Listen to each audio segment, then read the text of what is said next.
ടെസ silk സാരീസിന്റെ കുറെ presentation കണ്ടപ്പോൾ എല്ലാവരും ചോദിച്ചു സൽവാർ മെറ്റീരിയൽസിൽ ടെസ സിൽക്സിന്റെ കുറവുണ്ടോ? കാരണം കല്യാണത്തിന് സാരി കൊടുക്കാത്തവര് നാച്ചുറലി സിൽക്കിന്റെ സൽവാർ മെറ്റീരിയൽസ് ആണ് യൂസ് ചെയ്യുന്നത്. അപ്പൊ അങ്ങനത്തെ ഒരു സൽവാർ സെറ്റ് ആട്ടോ ഇന്ന് പ്രസന്റ് ചെയ്യുന്നത്. 3 ഷെയ്ഡ്സ് ആണ് ഇതിന്റെ അവൈലബിൾ ആയിട്ടുള്ളത്. ഒരെണ്ണം ഒരു ഗ്രേപ്പ് ഷെയ്ഡ് പ്ലസ് മെറൂൺ, എന്താ പറയാ റെഡിഷ് വൈൻ മെറൂൺ ഷെയ്ഡ് മിക്സ്ചറിൽ വരുന്ന ഒരു ഷെയ്ഡ്. മറ്റേത് വരുന്നത് നല്ലൊരു ഗ്രേ, പൗഡർ ബ്ലൂ എന്നും വേണമെങ്കിൽ അതിലേക്കും വേണമെങ്കിൽ പറയാം, അങ്ങനത്തെ ഒരു മിക്സ്ചർ ഓഫ് കളേഴ്സ് ആണ്. പിന്നെ വരുന്നത് പിസ്ത ഗ്രീൻ. ഇതിന്റെ താഴെ ദാമൻ പോലെ ഒരു ബോർഡർ ആണ് പോയിരിക്കുന്നത്. ബോഡിയിൽ ഓൾ ഓവർ വർക്ക് ആണ്, മൾട്ടി ത്രെഡ്സ് ഉപയോഗിച്ചിട്ടാണ് വർക്ക് വന്നിരിക്കുന്നത് കേട്ടോ. അപ്പോൾ തന്നെ ആ ഒരു കോമ്പിനേഷൻ ഈ ഒരു മെറ്റീരിയലിൽ കാണാൻ നല്ല ഭംഗിയുണ്ട്. ഇതിന്റെ റേഞ്ച് വരുന്നത് 7500 അടുത്താണ്.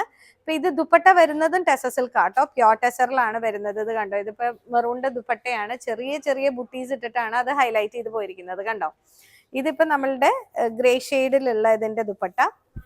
പിന്നത്തെ ഷെയ്ഡ് വരുന്നത് എല്ലാം ടെസ സിൽക്സിൽ തന്നെയാണ് ദുപ്പട്ട വന്നിരിക്കുന്നത്. സാൻറ്റൂൺ ഡൈഡ് ആണ് ബോട്ടം വരുന്നത്. ഇപ്പം നമുക്കൊരു വെഡിങ്ങിനൊക്കെ നന്നായിട്ട്